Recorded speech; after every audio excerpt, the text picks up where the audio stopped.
Screams echoed down cold marble corridors, slicing through midnight silence. 4-year-old twins tore at their hair, terrified, inconsolable.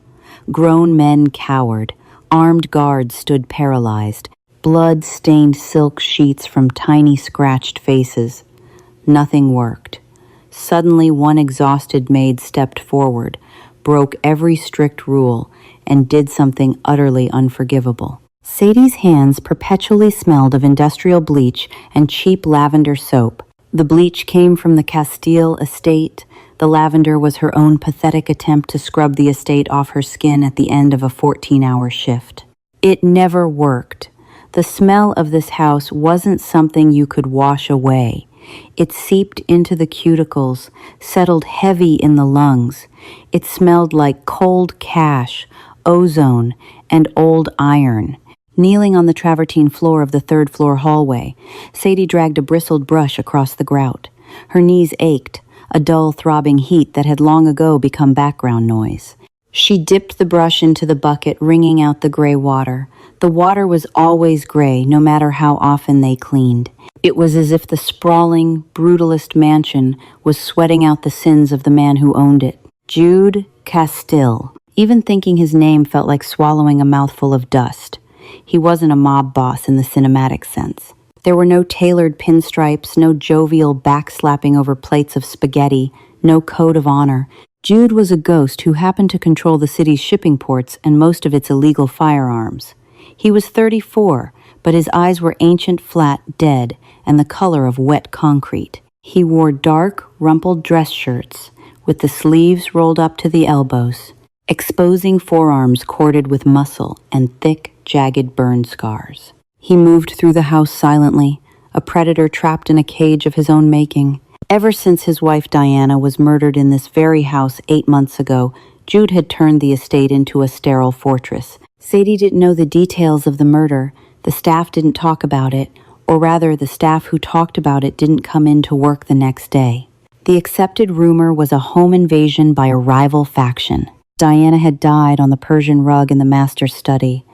The twins Harper and Hazel had been hiding under the heavy mahogany desk, close enough to feel the warmth of their mother's blood seeping into the wool. Sadie scrubbed harder, the stiff bristles scraping against the stone. She didn't pity Jude. Pity was a luxury for people who didn't owe 20 grand to a loan shark operating out of a strip mall in the South Side. Sadie was 23, bone-tired, and keeping her head down.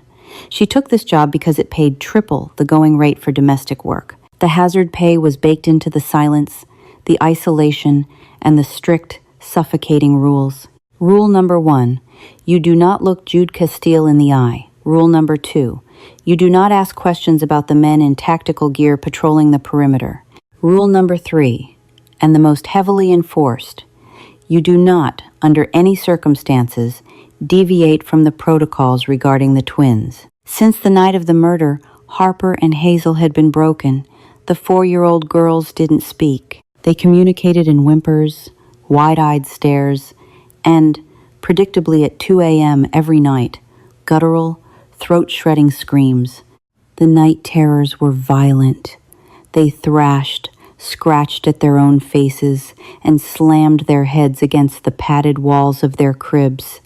Jude's response wasn't to hold them. Jude couldn't bear to look at them. They had Diana's pale hair and Diana's chin. Instead, he hired a rotating cast of expensive, terrified nannies and instituted a sterile, clinical protocol. When the screaming started, the nanny was to call the on-call physician, Dr. Eris. No one was to touch the girls. They were not to be restrained, for fear of bruising them. They were not to be coddled. The nanny was to stand by the door, ensure they didn't fall out of the customized cribs, and wait for the doctor to arrive with a mild, liquid sedative. It was a cold, clinical solution to a bleeding, gaping psychological wound. Sadie hated it. She hated the sterile nursery with its padded corners and lack of toys. She hated the nannies who stood in the corner, clutching their tablets, watching the toddlers tear themselves apart like they were viewing a dangerous exhibit at a zoo. Most of all, she hated how the sound made her own chest ache. Sadie wasn't maternal. She was cynical, calloused, and short-tempered. She survived by numbing herself to the misery around her. But the sound those girls made wasn't just crying. It was the sound of small animals caught in a steel trap. It was raw, unadulterated terror. "You missed a spot." Sadie stiffened. The voice was gravelly, quiet, but it commanded the air in the hallway. She lowered her gaze, staring at a pair of scuffed black leather shoes standing 2 feet from her bucket. She didn't look up. Rule number 1. "Apologies, Mr. Castile," Sadie said, her voice deliberately flat, devoid of the trembling deference the other maids used. She moved her brush an inch to the left, scrubbing at an invisible blemish on the stone. Jude didn't move. She could smell him stale black coffee, expensive bourbon, and the metallic tang of gun oil. He stood there for a long, agonizing moment. Sadie felt a bead of sweat roll down her spine, chilling in the drafty air of the corridor. "You're the new one," he said. It wasn't a question. "I've been here 3 months, sir. You scrub like you're trying to wear a hole through the floor." "I was told to be thorough." A heavy silence stretched between them. Sadie kept her eyes locked on his shoes. She noticed a faint speck of dried, dark red mud on the welt of his left heel. Not mud, her brain corrected. Blood. She kept scrubbing. "Thorough is good," Jude finally murmured, his voice sounding hollowed out, distant. He stepped around her, his heavy footsteps retreating down the hall toward the master wing. Sadie let out a breath she hadn't realized she was holding. Her lungs felt like wet paper, sticking together, desperate for air. She dropped the brush into the bucket and sat back on her heels, wiping a stray strand of dark hair out of her face with a soapy, gloved hand. She glanced at the grandfather clock at the end of the hall. 1:40 a.m. The witching hour was approaching. Sadie packed up her cleaning supplies, lifting the heavy plastic bucket. Her muscles protested, a dull, burning sensation spreading through her shoulders. She needed to get back down to the basement, to her tiny, windowless room, before the screaming started. As she walked past the heavy oak door of the nursery, she paused. The house was quiet, too quiet. It was the kind of heavy, suffocating silence that follows a gunshot. Inside that room, 2 little girls were sleeping, their brains slowly ticking down to the moment the nightmares would drag them back under the desk, back into the blood. Sadie gritted her teeth, tightened her grip on the bucket, and walked away. "Not your kids, not your problem," she told herself. "Just get the paycheck. Just survive." But as she descended the back stairs into the damp, cold bowels of the house, she couldn't shake the smell of iron from her nose, or the phantom echo of a scream that hadn't even happened yet. It was raining on a Tuesday when the system broke. It wasn't a gentle rain. It was a torrential, hammering downpour that lashed against the reinforced glass windows of the estate like handfuls of gravel. The wind howled, a low, mournful sound that rattled the heavy wooden doors in their frames. Sadie was lying on her narrow cot in the basement. The mattress was thin, the springs digging into her ribs. She was staring at the water stains on the concrete ceiling, tracing the shapes in the dim light of her phone screen. It was 2:10 a.m. The screams had started 10 minutes ago. Usually, the thick floors of the mansion muffled the sound, turning it into a distant, annoying siren. But tonight, the storm seemed to amplify the chaos, or maybe the girls were just screaming louder. It was a jagged, tearing sound, the sound of vocal cords ripping. Sadie rolled over, pulling her thin, scratchy pillow over her head. She squeezed her eyes shut. "The doctor is on his way. The doctor is on his way. The doctor is on his way." She repeated the mantra, trying to drown out the noise. Her phone buzzed on the floor. A text in the staff group chat. "Mrs. Gable, Nanny, where is Eris? The roads are flooded? He says he can't get past the lower bridge." Sadie's eyes snapped open in the dark. The bridge was completely washed out? That meant the doctor wasn't coming. That meant the sedative wasn't coming. "Tommy, security, boss is out, down at the docks, dealing with a shipment delay from the storm. Told us not to bother him unless the house is on fire. Mrs. Gable, Nanny, they're bleeding." Hazel scratched her cheek open. "I don't know what to do. Protocol says don't touch them. I can't touch them." Sadie stared at the glowing screen. her pulse hammering a slow, angry rhythm against her temples. They were going to just stand there. A house full of armed killers, a highly trained nanny, and they were going to stand in the hallway and let two 4-year-olds tear their own faces apart because of a piece of paper signed by a grieving, absent father. "Cowards," Sadie whispered to the empty room. She threw the pillow off her head. She didn't put on her uniform. She was wearing a faded, oversized gray t-shirt and loose flannel pants. She didn't care. The cynical armor she wore every day, the armor that told her to mind her business and collect her money, was cracking. It wasn't heroics. It was pure, unadulterated aggravation. The sheer incompetence of the wealthy enraged her. Sadie shoved her feet into her beat-up sneakers, not bothering to tie the laces, and marched out of her room. The basement corridor was freezing. As she climbed the service stairs, the air grew warmer, heavy with the scent of expensive floor wax and old wood. With every step, the screaming grew louder. It wasn't just crying anymore. It was a rhythmic, hyperventilating shrieking, interspersed with wet, choking coughs. They were choking on their own saliva and panic. Sadie hit the third-floor landing and pushed through the swinging door. The hallway was a scene of pathetic paralysis. Mrs. Gable, a woman in her 50s who wore too much perfume and demanded a 6-figure salary, was pacing outside the open nursery door, wringing her hands. Two security guards, Bruno and Tommy, stood awkwardly by the wall, their hands hovering near their holstered weapons as if they could shoot a night terror. "You can't just let them scream," Mrs. Gable was saying to Tommy, her voice shrill. "Call him. Call Mr. Castile." "I ain't calling the boss to tell him his kids are crying, Gable," Tommy snapped back, running a hand over his shaved head. "You know how he gets. He pays you to handle this." "I am supposed to wait for the doctor."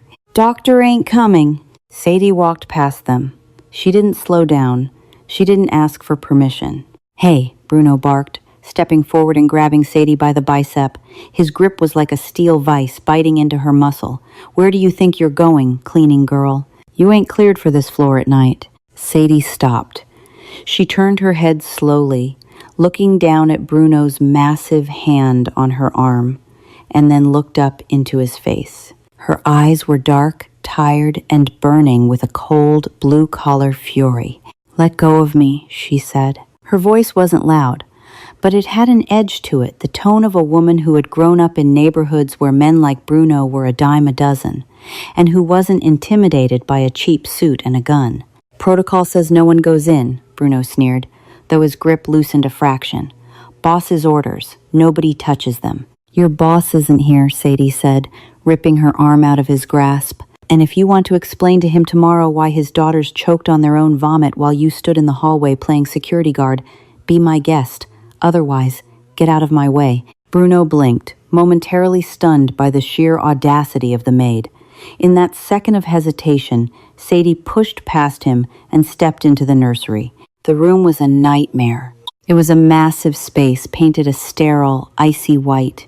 The furniture was bolted to the floor, supposedly for safety. In the center of the room were two oversized cribs, more like low-walled enclosures, lined with thick padding.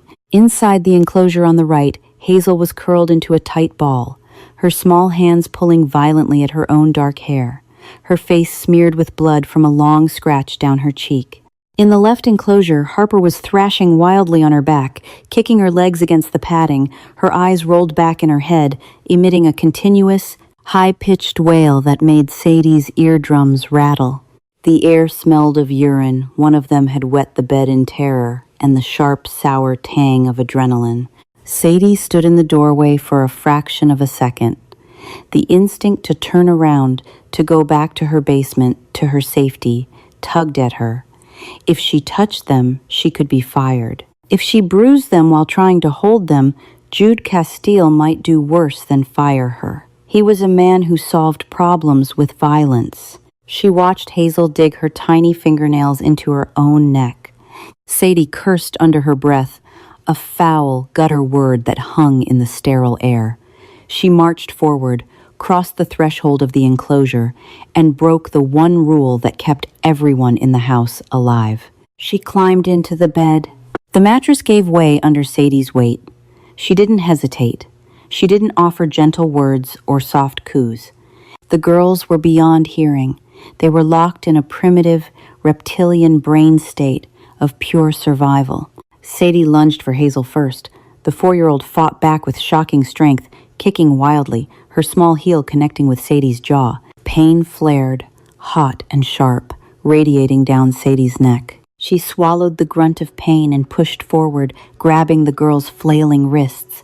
"Stop," Sadie grunted, her voice a low, rough command. She pinned Hazel's arms to her sides, dragging the tiny, writhing body against her chest. Hazel screamed louder, throwing her head back, trying to headbutt Sadie. Sadie shifted her weight, rolling slightly so she was propped against the padded wall of the enclosure, trapping Hazel in the cage of her arms and torso. Harper was still shrieking in the other bed. Sadie couldn't reach her. "Hey!"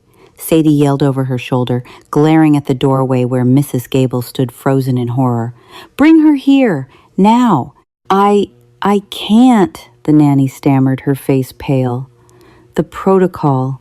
"To hell with the protocol," Sadie roared, the volume and ferocity of her voice shocking even herself. "Bring me the damn kid before she breaks her own neck." Tommy, the security guard, seemed to snap out of his stupor. He holstered his weapon, rushed into the room, scooped the thrashing Harper up awkwardly by the armpits, and dumped her onto the mattress next to Sadie.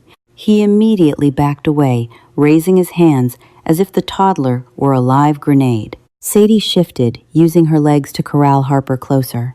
She now had 2 screaming, terrified children pinned against her body. It was a messy, chaotic tangle of limbs. Hazel twisted her head and sank her teeth into Sadie's collarbone, right through the thin fabric of the gray t-shirt. Sadie gasped, a sharp hiss of air escaping her teeth. The pain was searing, like a hot wire pressed against her skin. She could feel the skin break, could taste the phantom copper in her own mouth, but she didn't let go. She didn't push the child away. Instead, she tightened her grip. She provided deep, unyielding physical pressure. It was a grounding technique she'd learned years ago, dealing with her older brother when his withdrawals got violent. You don't flutter. You don't hover. You become a solid, immovable wall for the panic to crash against until it exhausts itself. Sadie buried her face into the space between the girls' heads. She smelled of cheap lavender soap, old sweat, and now the sharp iron scent of her own blood pooling at her collarbone. It wasn't the smell of a sterile hospital. It was the smell of a living, breathing human being. She began to sing. It wasn't a lullaby. Sadie didn't know any lullabies. She didn't know songs about twinkling stars or sleepy sheep. She hummed a low, rhythmic, gritty pub tune her father used to sing when he was drunk and trying to keep his hands steady. The melody was simple, a deep, vibrating bass note that rumbled in her chest. The water's cold. The night is old. Hold the line. Hold the line. She kept the vibration deep in her throat, pressing her chest tightly against the girls' backs so they could feel the physical rumble of the sound. Hold the line. Hold the line. Hazel's jaw remained locked on Sadie's collarbone for another agonizing minute. Sadie closed her eyes, breathing through the pain, continuing the low, rhythmic hum. She rocked them, a harsh, swaying motion, back and forth, back and forth. Slowly, almost imperceptibly at first, the frantic energy began to wane. Harper's screams downshifted into jagged, wet sobs. She stopped kicking and instead curled her tiny fingers into the fabric of Sadie's shirt, clutching it with a white-knuckled grip. Hazel's jaw unclenched. She let out a long, shuddering breath, her head dropping heavily against Sadie's chest. The blood on the girl's cheek smeared against Sadie's gray shirt, mingling with the blood seeping from the bite wound on Sadie's collarbone. They weren't cured. They weren't magically peaceful, but the terror had broken. The violent thrashing ceased, replaced by the heavy, exhausted, dead weight of toddlers who had pushed their bodies to the absolute limit and finally found an anchor to drag them back to earth. Sadie didn't stop humming. Her voice was raspy, her throat dry, but she kept the rhythm going, her hands rubbing firm, heavy circles into the girls' backs. She felt a bizarre, unfamiliar tightness in her throat, not anger, but a heavy, aching sorrow. They were just kids, just tiny, broken kids living in a graveyard. She didn't hear the heavy footsteps rushing up the stairs. She didn't hear the nanny gasp or the guard step back in deference. The first indication Sadie had that she was no longer alone was the sudden, oppressive shift in the air pressure of the room. It smelled, suddenly, of ozone, rain, and gunpowder. Sadie opened her eyes. Jude Castile stood in the doorway of the nursery. He looked like a man who had been dragged behind a car. His dark hair was plastered to his forehead by the rain. His heavy black overcoat was dripping wet, pooling water onto the hardwood floor. In his right hand, gripped with white-knuckled intensity, was a matte black handgun, angled downward but ready. He had clearly run all the way from his car, expecting to find intruders, expecting a bloodbath. Instead, he found silence. Jude's flat, dead eyes swept the room. They bypassed the terrified nanny. They bypassed the guards. They locked onto the mattress. He stared at Sadie. Sadie stared back. She was a mess. Her cheap shirt was torn and stained with blood. Her hair was a wild tangle around her face. She was sitting in the middle of his sacred, sterile enclosure, holding the two things he guarded most fiercely in the world, breaking every single rule he had ever written. Jude's chest heaved. He looked at Hazel, whose face was buried in the crook of Sadie's neck, asleep. He looked at Harper, whose thumb had found its way into her mouth, her small body rising and falling in sync with Sadie's ragged breathing. The gun in Jude's hand twitched. The silence in the room was deafening. It stretched tight, a wire about to snap. Sadie knew what happened to people who crossed Jude Castile. She knew she was sitting on a powder keg.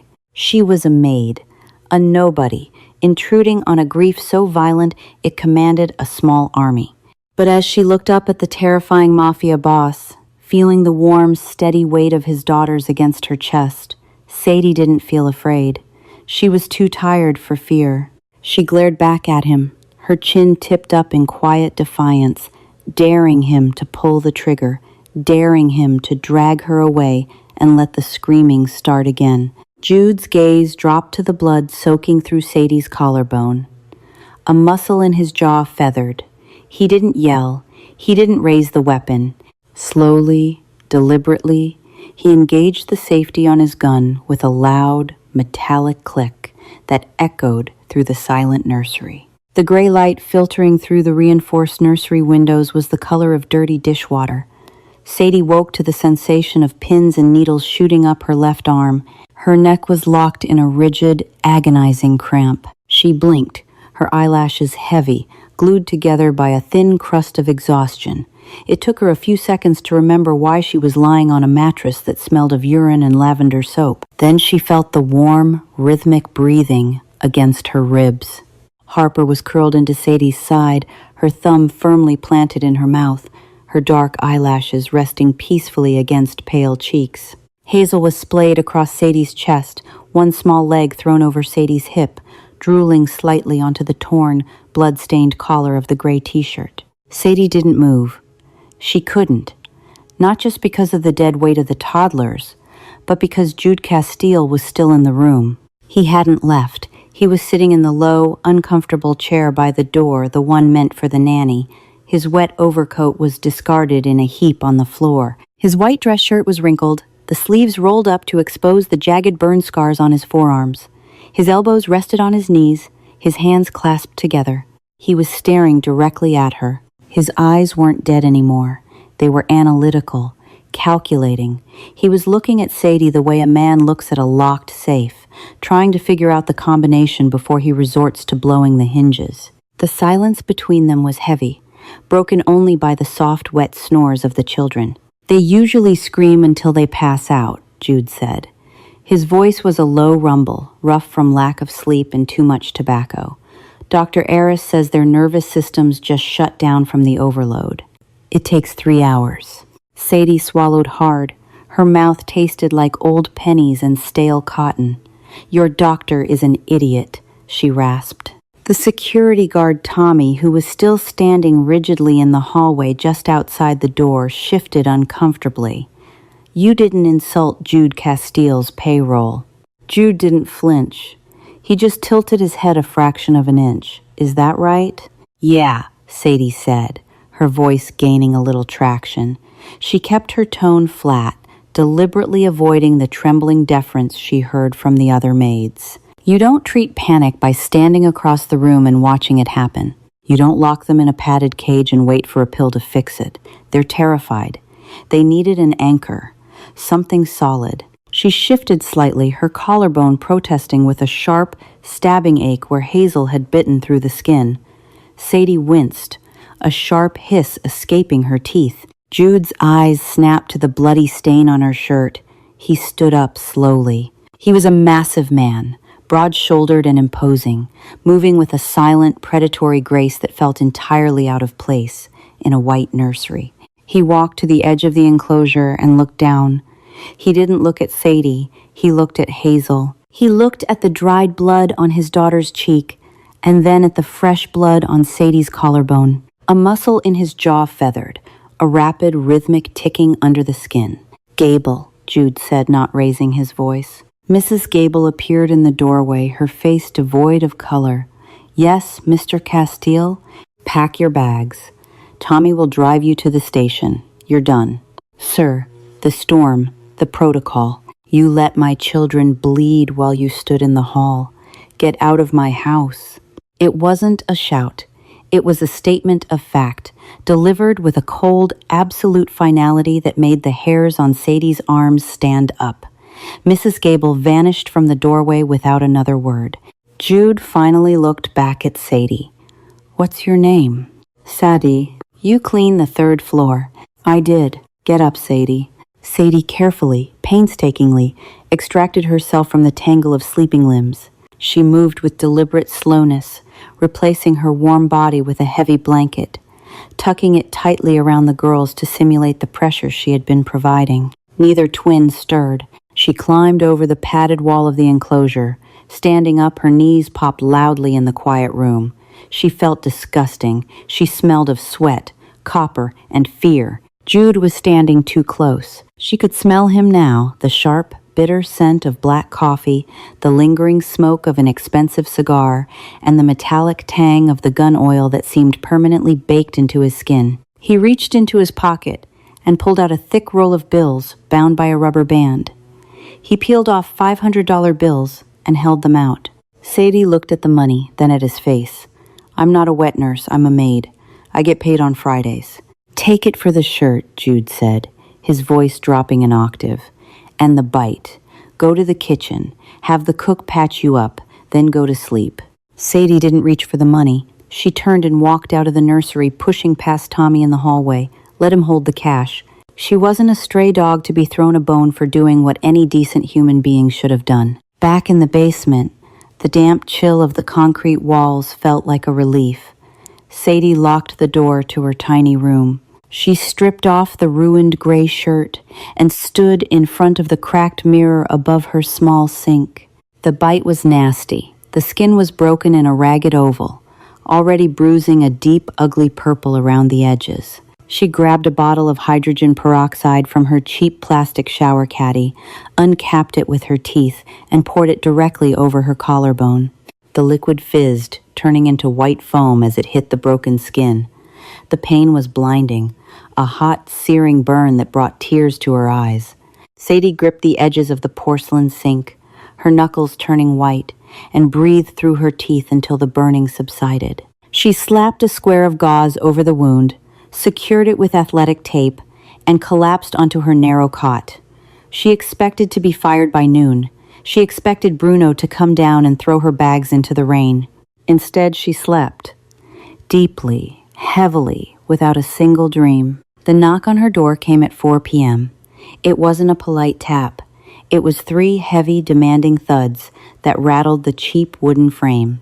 Sadie sat up, her shoulders stiff, a dull ache throbbing under the gauze. She pulled on a clean black t-shirt and her uniform slacks. She opened the door. Bruno was standing in the narrow hallway, his massive frame blocking the fluorescent light. He didn't sneer this time. He didn't call her cleaning girl. He looked uncomfortable, shifting his weight from one foot to the other. "Boss wants you upstairs," Bruno grunted. "West wing, master study." Sadie's stomach tightened, a cold knot of dread forming just below her ribs. The master study, the room where Diana Castile bled out. None of the cleaning staff went in there. Jude maintained it himself. It was a mausoleum. "Give me a minute to put my shoes on," she said, her voice perfectly steady. She followed Bruno up the service stairs, through the sprawling, opulent kitchen where the rest of the staff stopped what they were doing to watch her pass. The silence in the house was different during the day. It was heavier, oppressive. It felt like holding your breath underwater. They reached the west wing. The mahogany double doors to the study were imposing, carved with heavy, dark wood. Bruno knocked once, then opened the door and stepped aside, gesturing for Sadie to enter. She stepped over the threshold. The study smelled of leather, cold ash, and rain. The walls were lined with floor-to-ceiling bookshelves filled with leather-bound volumes that looked like they had never been opened. The heavy curtains were drawn back, revealing the sprawling, manicured grounds still soaked from the storm. In the center of the room was a massive desk. Sadie couldn't help it. Her eyes immediately dropped to the floor in front of the desk. The legendary Persian rug was gone. In its place was bare, polished oak. But if you looked closely, and Sadie's job was to look closely at floors, you could see a faint, dark discoloration in the grain of the wood, a shadow that no amount of industrial bleach could ever lift. Jude Castile was standing by a crystal decanter on a side table. He was wearing a fresh shirt, dark slate gray, unbuttoned at the collar. He poured a finger of amber liquid into a heavy glass, then poured a second. He walked around the desk and offered the second glass to Sadie. "I don't drink on the clock," Sadie said, keeping her hands at her sides. "You aren't on the clock," Jude replied. He didn't push the glass toward her. He set it down on the edge of the desk. "Your employment as a maid was terminated at noon." Sadie felt a bitter spike of anger. Of course. The $500 was severance. She had broken the rules, touched his kids, and made his expensive security team look like fools. "Fine," Sadie said, keeping her chin up. "I'll pack my things. You can keep the $500 to cover the dry cleaning for my uniform." She turned on her heel, ready to walk out. "Sit down, Sadie." It was an order, not a request. The gravel in his voice scraped against the silent walls of the study. Sadie stopped. She turned slowly, her eyes narrowing. She walked to one of the leather armchairs opposite the desk, but she didn't sit. She stood behind it, resting her hands on the high back, using it as a barrier. "You aren't a maid anymore," Jude said, taking a slow sip of his bourbon. He leaned his hip against the edge of his desk, crossing his ankles. "I'm moving you to the 3rd floor. You're going to take Gable's room." Sadie blinked, her cynical armor cracking just a fraction. "You want me to be the nanny? Mr. Castile, I don't know anything about kids. I don't know CPR. I don't know child psychology. I know how to scrub grout." "I don't need a psychologist," Jude said, his voice tightening. He set his glass down hard enough that the ice cracked. "I have doctors. I have specialists. They've done nothing but turn my daughters into lab rats and ghosts.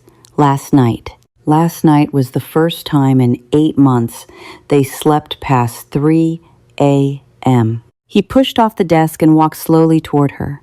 Sadie forced herself not to step back. She held her ground as the Mafia boss closed the distance between them. He stopped less than a foot away. The air pressure in the room seemed to change. It wasn't romantic. It was high voltage. It was the friction of two people who had spent their lives surviving in the dark, suddenly recognizing the same grim resilience in each other. Jude raised his hand. For a split second, Sadie thought he was going to strike her, her muscles coiled, ready to deflect. Instead, he lifted his hand and pointed a single calloused finger at the white tape visible just above the collar of her black shirt. "You didn't flinch," he murmured, his voice barely above a whisper. "Hazel tore into your skin, and you didn't let go." She was scared. Sadie said quietly, refusing to break eye contact. You don't let go of a drowning person just because they scratch you. Jude's eyes darkened. A shadow passed over his face. A raw, ugly flash of grief that he usually kept buried under concrete and violence. I let go, he said, the words sounding like glass breaking in his throat. Sadie looked at him. Really looked at him.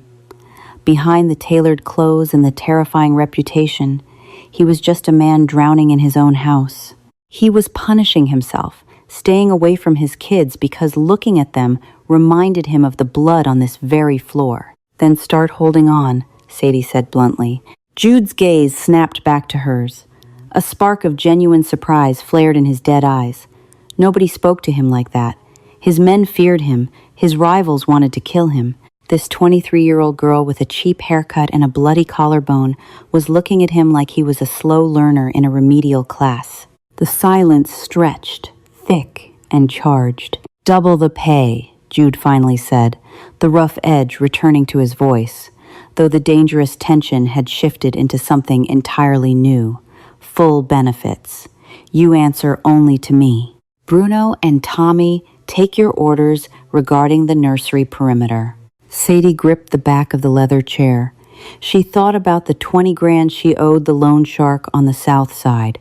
She thought about the basement room that smelled like mildew.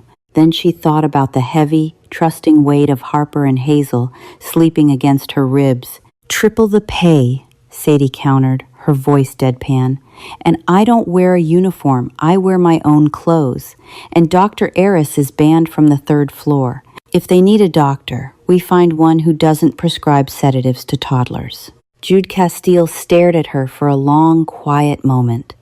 Slowly, the corner of his mouth twitched upward in a shadow of a grim, dangerous smile.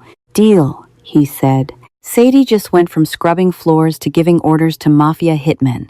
But with Jude Castile finally stepping out of the shadows, the real danger is only just beginning. If you want to see how Sadie transforms this broken family and what happens when the men who killed Jude's wife realize the twins are no longer unguarded, hit that like button, subscribe to the channel, and share this video. Drop a comment below predicting the next attack. Your support keeps these stories coming, so join the family.